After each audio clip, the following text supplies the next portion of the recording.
I'm David Knowles, and this is Ukraine, the latest.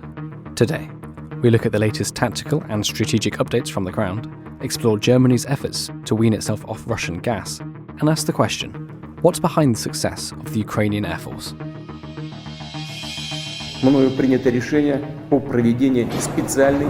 This hideous and barbaric venture of Vladimir Putin must end in failure. Nobody's going to break us. We're strong. We're Ukrainians. Every weekday afternoon, I sit down with leading journalists from the Telegraph's London newsroom and our teams reporting on the ground to bring you the latest news and analysis on the war in Ukraine. It's day 36, and today I'm joined by Dominic Nicholls, the Telegraph's Defence and Security Editor, Venetia Rainey, Assistant Foreign Editor, and Louise Moon, our Business Features Editor. I started by asking Dom Nicholls for updates from the Frontline. Morning, David. Morning, everyone. Afternoon. It's a good start. Again, quiet across the area of operations. The Russian repositioning from Kyiv looks to be taking place, although if it is, it's very slow. NATO Secretary General said in the last hour that they're not doing much there. Russia's trying to regroup, resupply and reinforce its offensive in the Donbass region. He said they're not withdrawing but repositioning. I mean, we knew that. He also said at the same time Russia's maintaining its pressure on Kyiv and other cities. As we've seen, Kyiv was shelled yesterday and has continued this morning.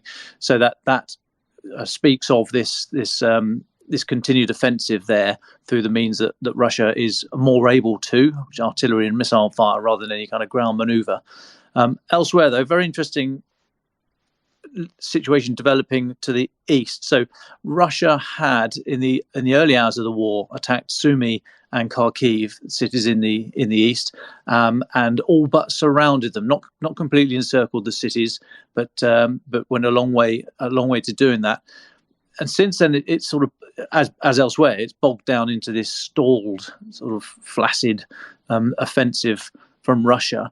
But with this focus on the north and increasingly in the Donbass, Ukrainian forces have pushed back significantly in the Kharkiv and Sumy areas. There's even reports of residents of Kharkiv returning to their homes. And there does seem to be quite significant freedom of movement for the Ukrainian forces around there. The interesting thing about that is that if Ukraine's able to push back the Russians possibly to the border, but significantly back from those cities, it really does cut off any effort in the north from Kyiv and Chernihiv and that area to anything in the Donbass and the south. And so this repositioning that Russia says it's going to attempt to do will be much more difficult and take significantly longer if they've got to come out through Belarus, head east and south through Russia itself, and then try and get back into Ukraine from one of the other axes of advance. So that Ukrainian effort around Kharkiv and Sumy is possibly going to split the Russian forces from into a blob in the north and then a blob into the east and increasingly linking up to the south. So that's a quite an interesting one to watch there. And I'll just pause there.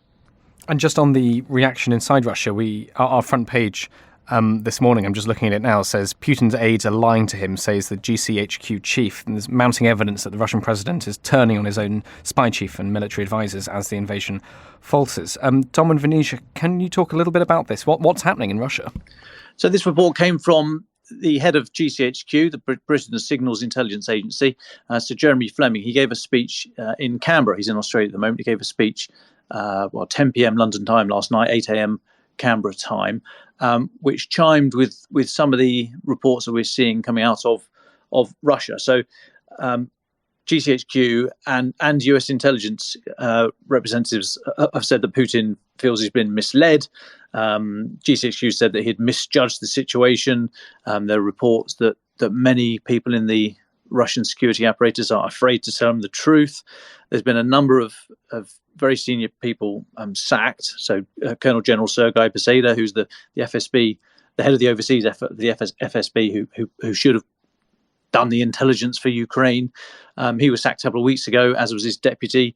There does seem to be quite a lot of turmoil.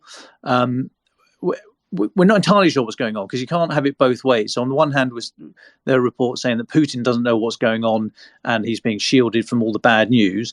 on the other hand, we're hearing that he's sacking generals left, right, and centre. Now, if he was labouring under the belief that it was all going swimmingly, he wouldn't be sacking these people. So the truth is, as often, somewhere in the middle. But I think we can take from it that it's not going brilliantly well for the senior leadership of the security and intelligence apparatus in Russia, and I think the message has got through to Putin that it's not going swimmingly well either in Ukraine. But I'm sure Venetia will have a better view.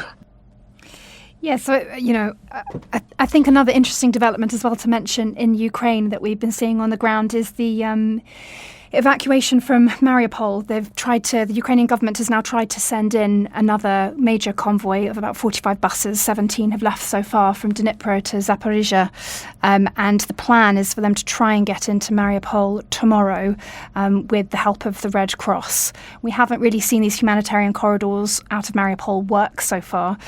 So this is a really important development if it can be pulled off. There's been a sort of local ceasefire declared by Russia, which everyone is hoping will hold. There are about 170,000 people still trapped in the city. We've obviously been hearing horrific stories of those who've managed to make it out, and they've been making it out just by fleeing in their own cars off their own backs. So that's a really important development that we'll be watching on the ground in Ukraine today. And there's an incredibly interesting story from Belarus, Venetia, about the railway resistance there, sabotaging the Russian war effort. Can you tell us a bit more about this? Yeah, this is a great story that our correspondent Natalia Vasilyeva has dug out. Belarusian opposition activists have been basically forming a railway resistance network, and people have been going out and trying to sabotage the railway lines by setting fire to signal boxes, putting large logs on the sleepers and setting fire to those, anything that they can do to disrupt the railway network in Belarus. And you might be wondering, why Belarus? Why is that important? Well, as Dom just mentioned, Belarus is a key part of how Russia is attacking Ukraine. It was where they launched the offensive on Kiev and also on Chernihiv in the northeast. And it's where it's a country that they continue to use to resupply their troops, which, as we've heard, have been very beleaguered in recent weeks. So the Russian army not being able to get its trains with its weapons and other resupply kit to the front line in Ukraine has proved a real frustration. And we know that it's been very frustrating for them because Belarus has cracked down very, very heavily on anyone involved in this. We've heard reports of dozens of people being arrested. We've seen forced confession videos, a Belarusian favourite tactic. And we've seen even whole towns being, swept with police raids and nighttime knocks and people being arrested. So clearly this is having an effect. It's perhaps a small effort in the wider war picture, but the Belarusian opposition government have been pushing for Belarusians to do whatever they can, whatever small acts of resistance they can. And I think this is a really wonderful example of trying to derail the Russian war effort.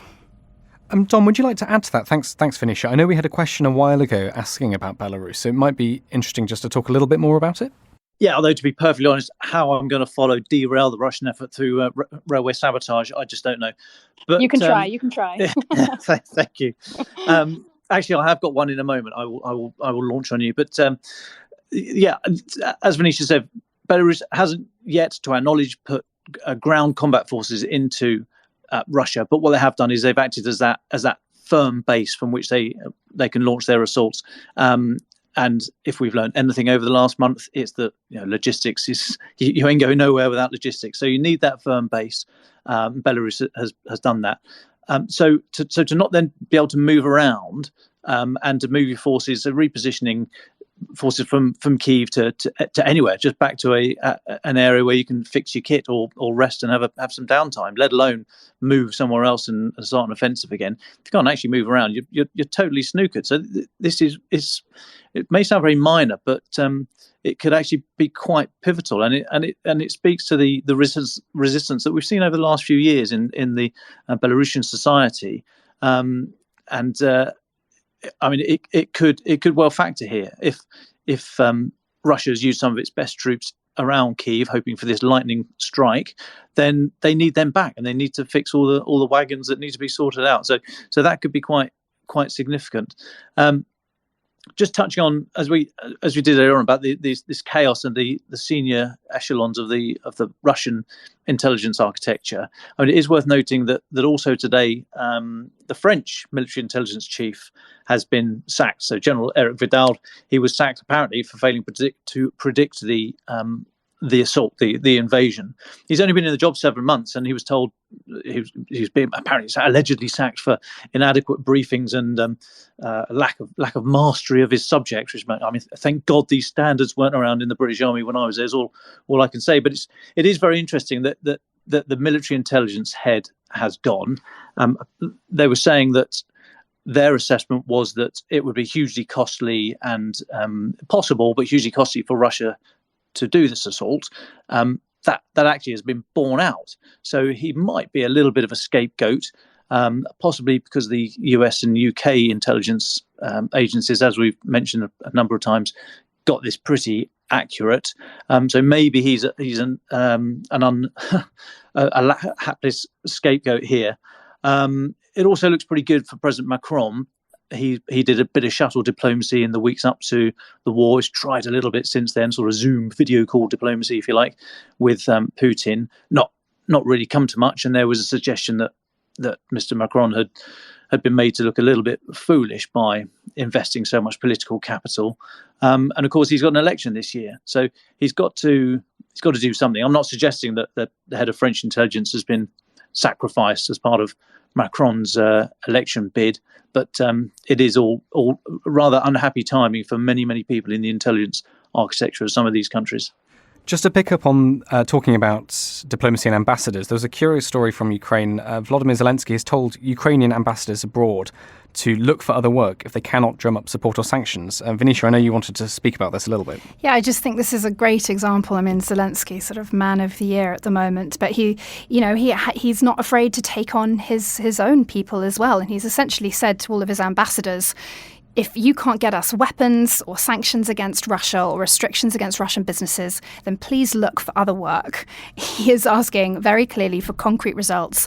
And, he's named 2 ambassadors that have already been recalled from Georgia and Morocco, saying that they just hadn't done enough to persuade their hosts to either support Ukraine or punish Russia. That's what he's looking for. This is, for him, full-blown war effort. And if you're not pulling your part, then he's not interested in keeping you around, which I think is pretty extraordinary.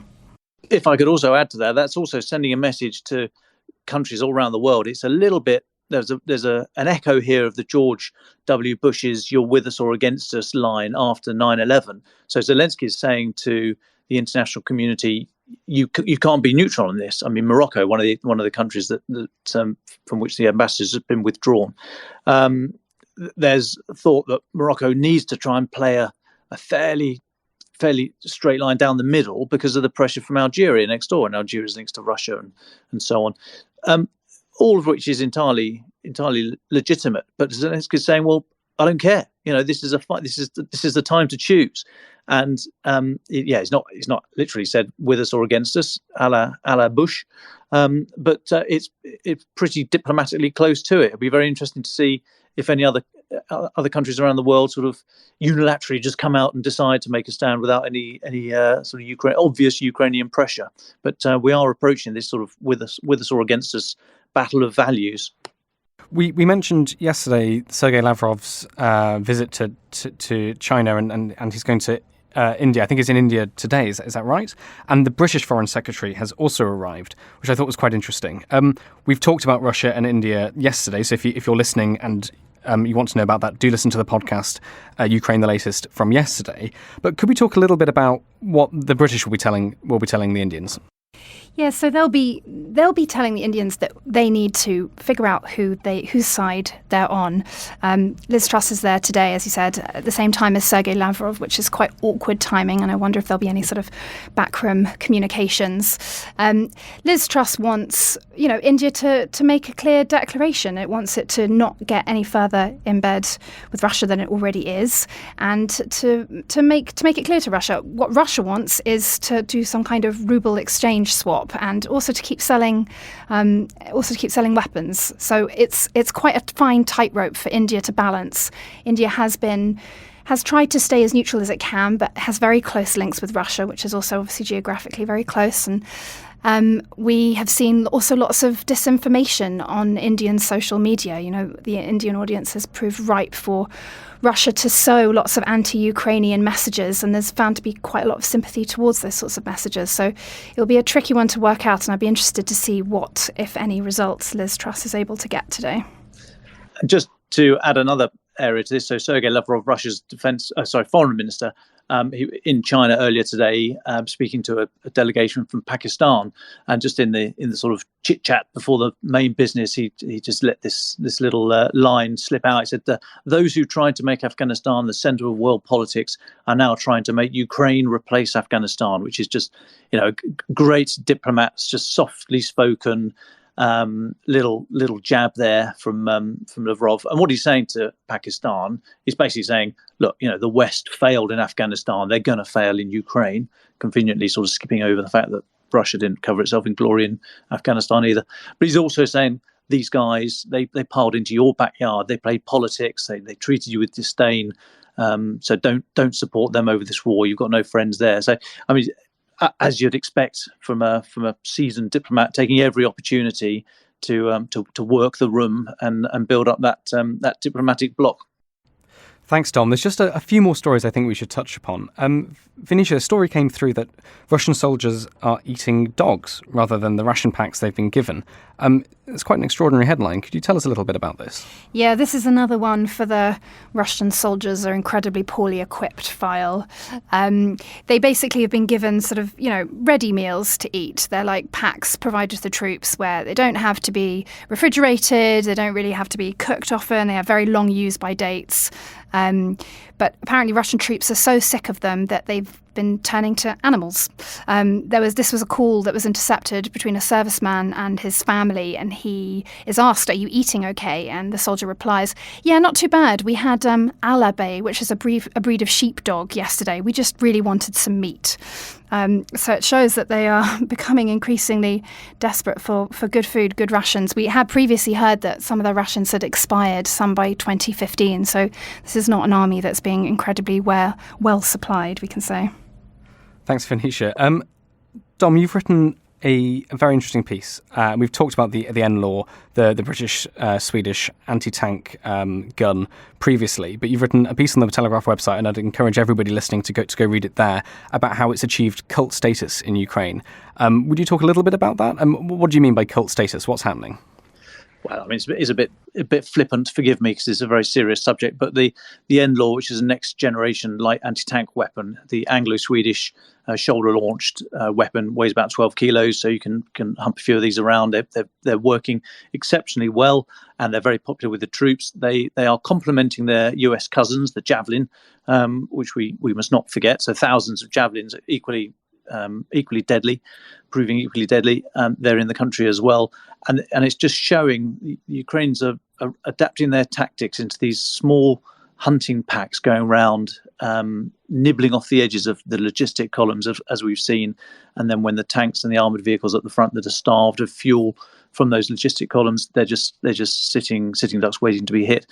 But on the website we explain how these things work, why they're so hard to spot. Basically, I mean, there's footage there of a column of tanks coming down a main road, which is not surrounded by buildings and thick forest. I mean, it's quite an open landscape, and they get hit from the side from about 20 meters, because you can fire these things from anything from standing up to lying and kneeling down. In which case, a good soldier is going to be very well camouflaged.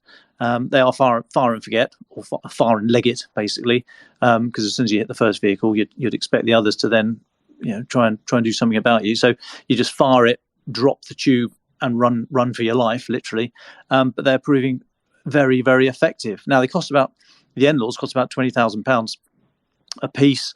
So it's the line of supply. It's can they be produced quick enough? Can they get into the country quickly enough? Britain's Defence Secretary Ben Wallace mentioned last week that supplies were running low, as you'd expect. So it's going to come down to that sort of industrial base, that base capacity. But the thing is that as good as NLAW and Javelin and some of the others anti-tank missiles are, and they are, there's no doubt about it, you don't need them for every type of weapon, for every vehicle. So a lot of soft-skinned vehicles and other thinly armoured vehicles, heavy machine gun will do just as well. An RPG, rocket-propelled grenade, will do just as well. And there's a distinction between what the military call an M kill and a K kill.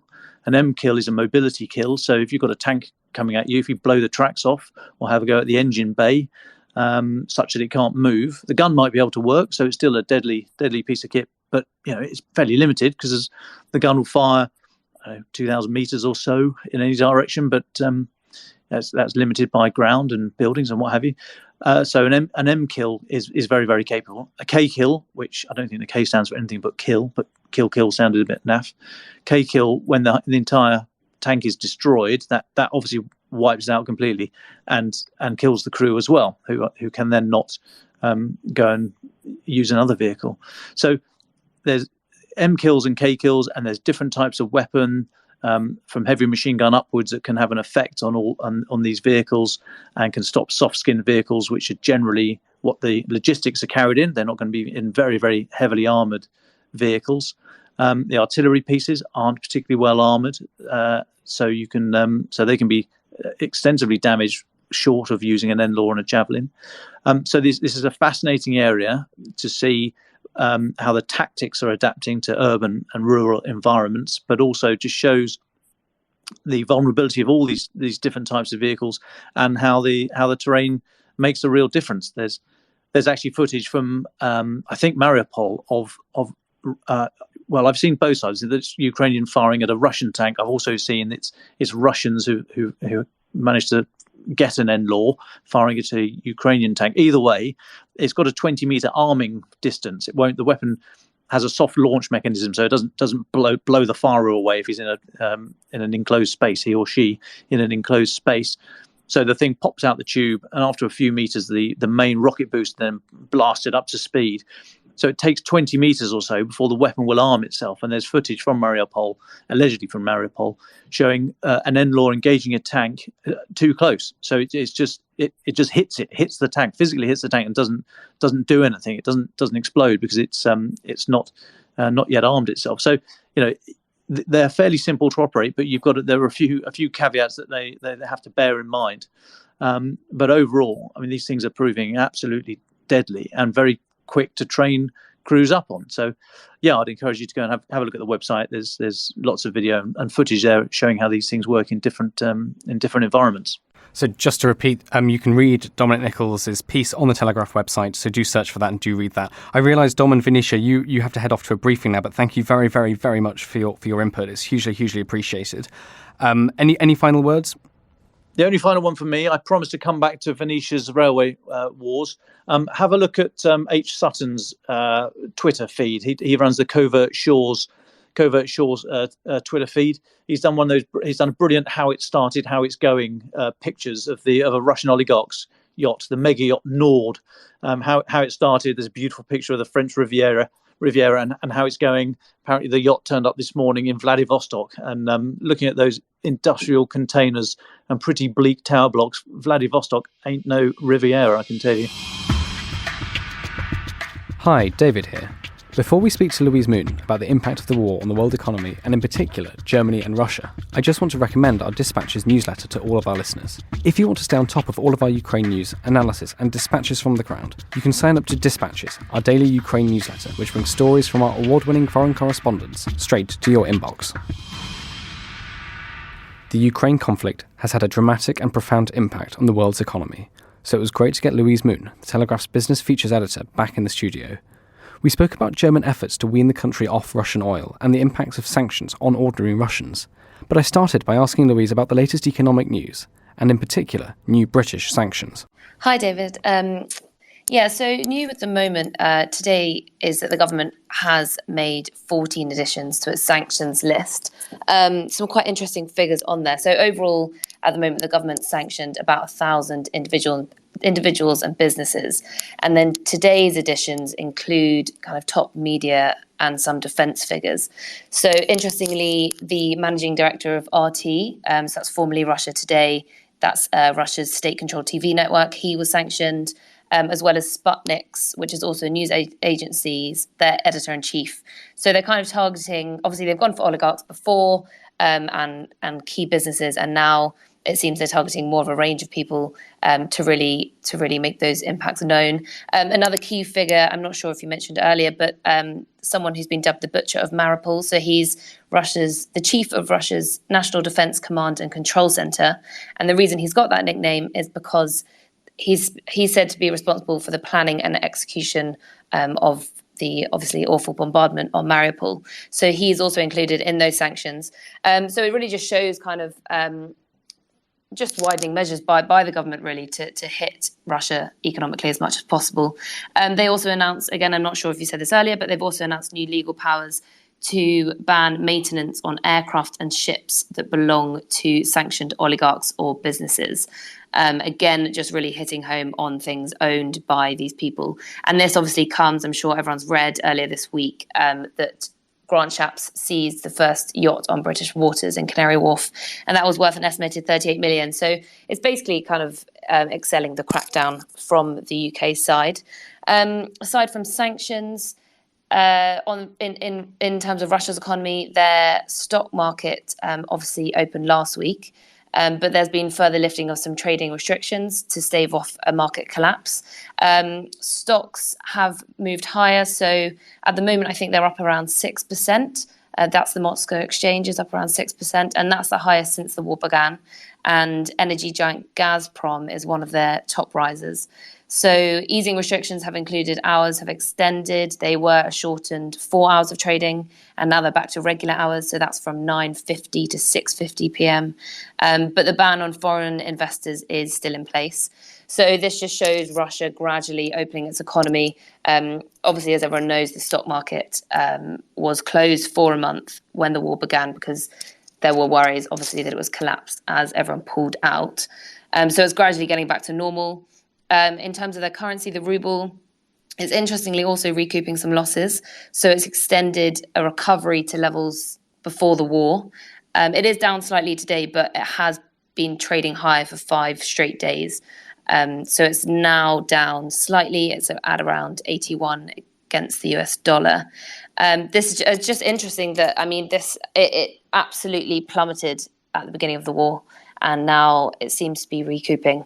And that's being driven, experts are saying that that's being driven in part by export-focused companies, which are obliged to sell foreign currency, while activity from importers is low. So that's potentially one of the reasons why it's rising. So that's the main developments at the moment. Thanks, Louise. That was incredibly comprehensive. Can we talk a little bit about Germany and Russia? Germany is trying to phase out Russian gas supplies. And again, if you're listening, there are several pieces on this in today's Telegraph and on our website. Could you give us just some background and tell us what's happening in this economic tiff between Germany and Russia? Yeah, of course. So it is Germany and Russia, but it's also Europe and Russia, and it's all based around energy. And essentially, it's kind of been dubbed, I don't know if this is too jovial phrase, but kind of been dubbed a game of poker between the two. So obviously, as everyone knows, Europe, particularly Germany, but the whole of Europe is very dependent on Russian gas, and they're trying to wean that off and find other sources of energy. But at the same time, Russia is also very dependent on Europe. The majority of its pipes flow in the direction of Europe. And as much as they do supply elsewhere, they are also, in some sense, reliant as well. So what's happening, obviously this has been ongoing since the war began. There's been worries that Putin might cut off supplies, that Europe might stop buying Russian supplies as well. So there's been that tiff ongoing. But the most recent development is essentially Putin had set a deadline of today for what he dubbed unfriendly nations. So that included the US, the UK, Germany. He wanted those unfriendly nations to pay for their imports in rubles. And he set the deadline of today for Russia's central bank and Gazprom to put that into practice. So there were obviously worries over that. The reason there were worries is, as I said, Europe was dependent. But why paying in rubles? Why they were fearful of paying in rubles is because they didn't want to prop up Russia's currency. It kind of doesn't really tie in, obviously, with their stance on sanctions. And so they didn't want to be inadvertently aiding anything that Putin was doing by propping up his currency. So he set that deadline of today. Germany had come out against that and said that they didn't want to, and they wanted to continue buying their gas in euros. And so today's development is that Putin has actually backed down on that demand.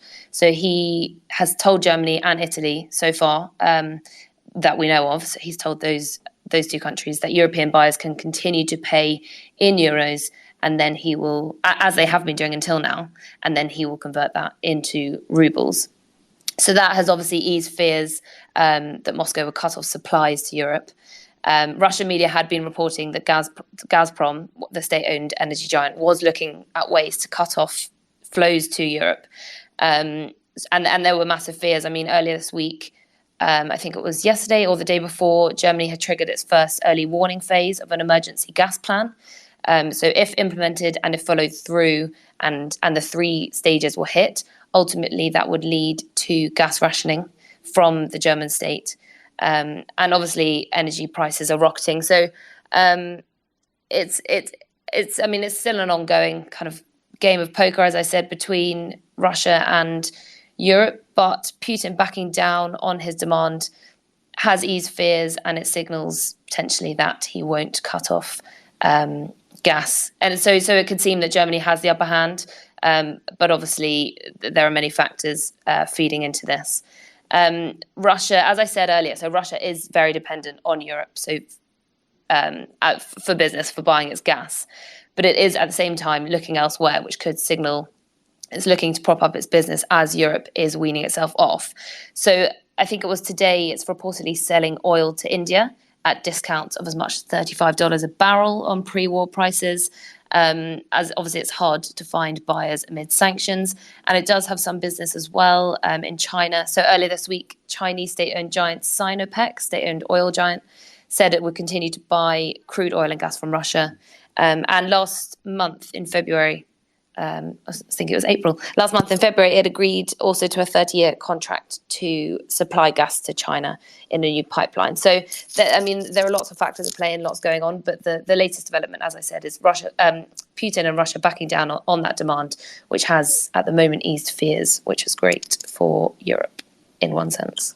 Thank you very much, Louise. Just talking about oil, there's also a potential move from the US of Biden releasing oil as well. Could you tell us a little bit about that? What's happening there over the Atlantic? Yes, so there were reports yesterday that Biden is meant to be close to announcing another big release of oil from America's emergency releases.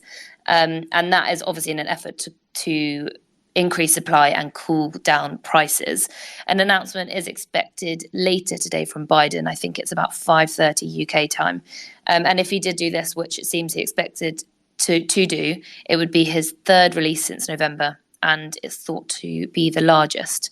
So this is an effort to help out global supplies, and oil markets have reacted. The oil price has fallen on that news, so it's essentially welcomed. So if he does release that, then that would be good for both prices and supply, essentially. You mentioned earlier, you were talking about how the Russian economy, after crashing so hard after the beginning of the conflict, is recovering a little bit. Could we talk a little bit about what this means for Russians themselves? I know there's a few pieces on the website today, so I thought that'd be interesting. I mean, it's one thing talking about stocks and shares going up and down and the numbers being red and black, but what does it mean for young Russians and people who want to shop in the Federation?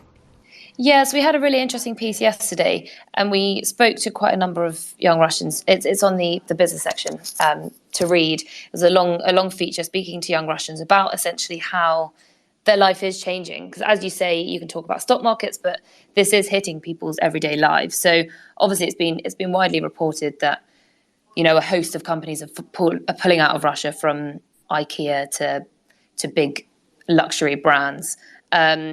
And so there's kind of two factors at play. There's one, that there's a lack of access to these brands, but two, that because of the overall impact on Russia's economy, prices are also going up and living standards are going down, because wages, essentially Russia seems to be set for a 2-year recession is being predicted. And within that, wages are set to go down. So prices going up, wages going down, overall that creates worse off living standards. So not only are young Russians kind of not having access to these goods that they've grown up with, that they've become used to, Western goods, as I say, IKEA, McDonald's, Nespresso was one of the companies that the lady we spoke to had mentioned. They're also becoming unaffordable. So that same lady said, she has an Apple phone, and Apple has now stopped selling any more products. So the ones that are still available, stock that was still in Russia, that is becoming unaffordable. So she was saying, if my phone breaks, I can't afford anything new. So there's one thing, not being able to afford things. Another aspect is travel. Obviously, there's been sanctions on flights, both from Russia and from Europe and the US. So flights going in and out. So that's being curtailed as well. And there was interestingly another lady that we spoke to that she was saying, that's not just affecting holidays, that's affecting her career prospects, because she'd always dreamed of going abroad to Europe and teaching Russian, and that's what she really wanted to do. But she was saying now that's looking unlikely in the near future, and so that's also affecting her career prospects. And on career prospects, I mean, as I said, the economy is set to well, it is being hugely impacted by these sanctions, and wages set to go down. So it's affecting young Russians' career prospects as well. And just to finish, I think, I'd like to ask, what should we be looking for? What do we expect to see in the next few days, maybe over the weekend? I mean, you said the Germany-Russia interaction is like a game of poker. So what are the next moves? I mean, I think, as you say, we just have to look at the energy market. Obviously, Biden's set to announce, hopefully, this release of oil later today. So that's one key thing. And then, I mean, more than just over the weekend, but over the next few months of, as we have been speaking about, as I've spoken about with you on this podcast before, of where Western countries are going to go with their energy supplies. So whether that's ramping up, as we've spoken about in the UK, solar farms, or turning back to coal or to fracking, or leaning more in the US. I think that development it has been ongoing, but it will still be a key thing to watch going forward as well. Hi, this is Louise Moon, the business features editor at The Telegraph. So since we recorded earlier, there's actually been some developments on the story. So this afternoon, Putin has it seems, gone back on his promise and threatened to instead cut off energy supplies to Europe tomorrow unless European buyers of gas promise that they will pay in rubles.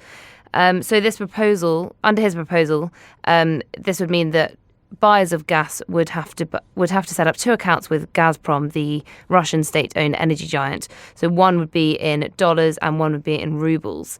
What is unclear is how this would exactly work and if this would even benefit the Russian economy. And also what is unclear is European countries' reaction. So at the moment, both Germany and France seem to be resisting. But we're not sure if they are saying no to the proposal overall or no to paying in rubles.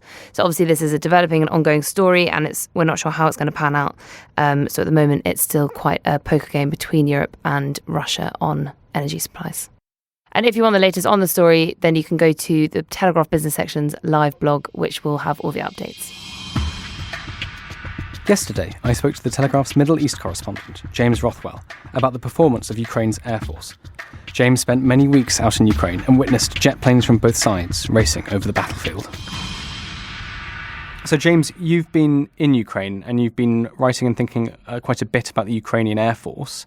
Could you give us a sense about the battle for air supremacy in the past month? What's actually happened? Well, the initial expectation from US defense officials was that Russia would deploy most of its air force and very quickly take control of the skies by destroying Ukrainian air defenses and obviously shooting down their fighter jets as well.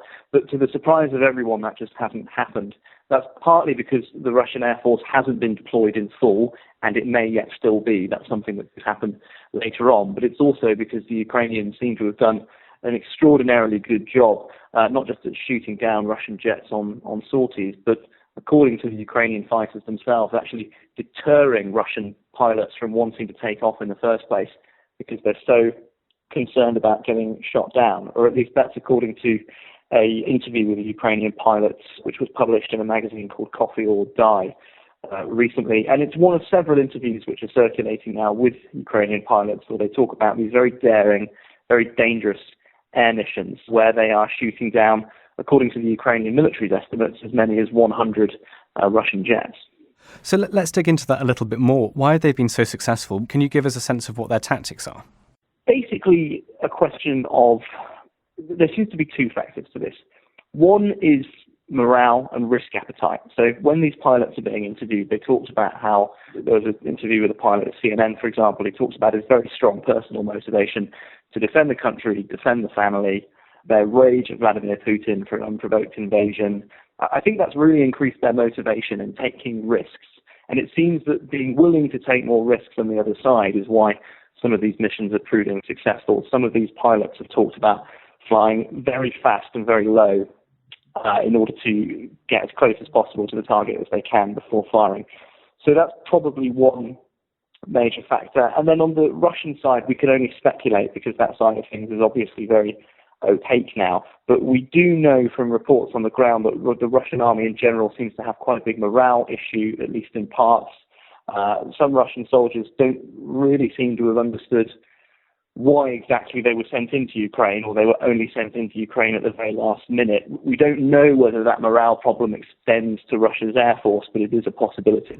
And it's not just planes in the air, is it? It's also the air defence systems and the drones as well. Can you talk a little bit about that? How have they helped and what's their role in the conflict?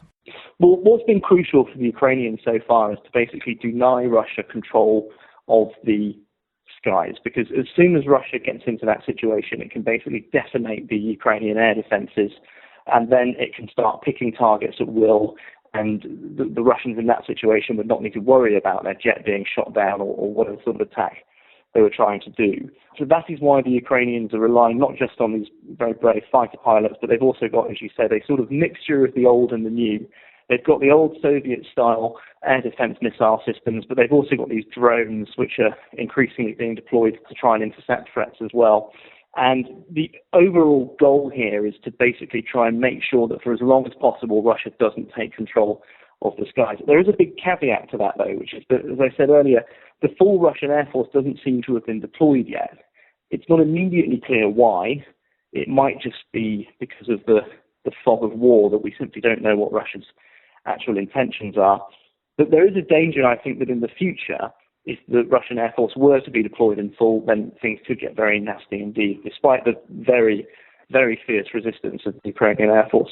And it's important to say as well that the Ukrainian Air Force, for all its performance, is still losing planes and pilots. Do we know how long they can hold out at current rate?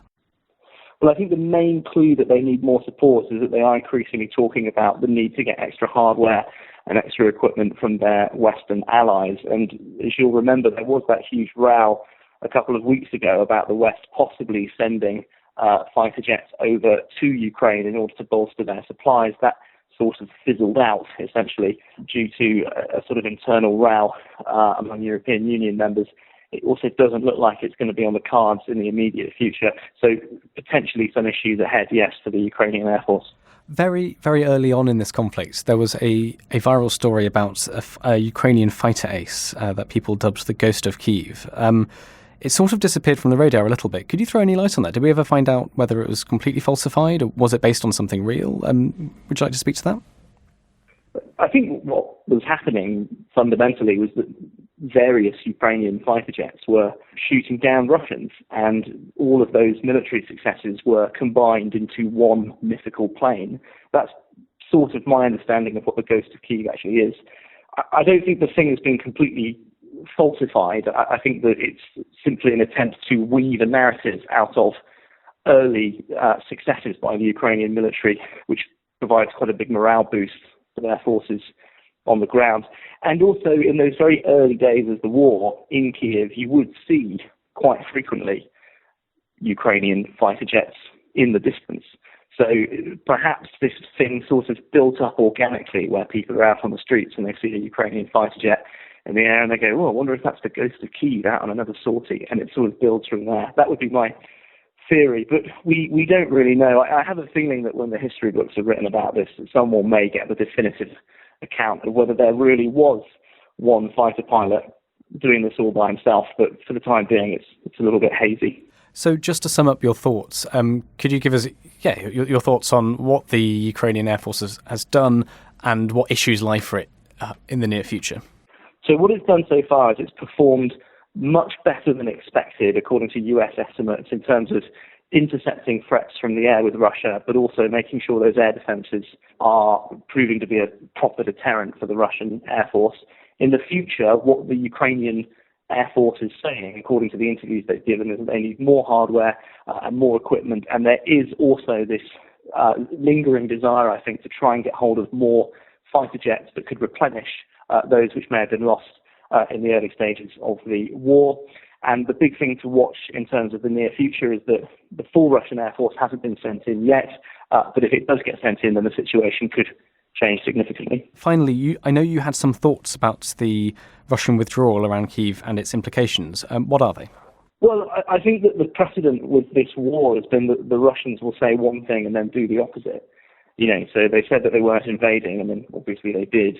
Quite recently, they said they were going to focus their military operations in the east, and then they bombed Louise, the city in the west, shortly afterwards.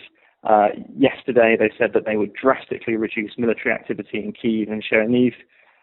But then overnight, it turned out there was very heavy shelling in Kyiv and some of the worst shelling so far, apparently, in Chernihiv, the city in the north. So I think at the moment, it does appear that the Russians are using statements in the peace negotiations as a means of dissembling, putting out disinformation. They're almost using the statements they issue in the peace negotiations as a weapon of war to confuse people. And while that goes on, I think it's going to be very difficult for people to take anything that the Russian leadership says at face value. To stay on top of all of our Ukraine news, analysis and dispatches from the ground, subscribe to The Telegraph. You can get your first 30 days completely free at telegraph.co.uk/audio. Or sign up to Dispatches, our daily Ukraine newsletter, which brings stories from our award-winning foreign correspondents straight to your inbox. You can listen to this conversation live at 1 p.m. each weekday on Twitter Spaces. Follow The Telegraph on Twitter so that you don't miss it. If you found this show helpful, follow Ukraine, the latest, on your podcast app. And if there's something we could do to make it even more useful, do let us know. You can email podcasts@telegraph.co.uk. Ukraine the Latest is produced by Louise Wells and Giles Gear. And on Twitter, Gemma Farrell.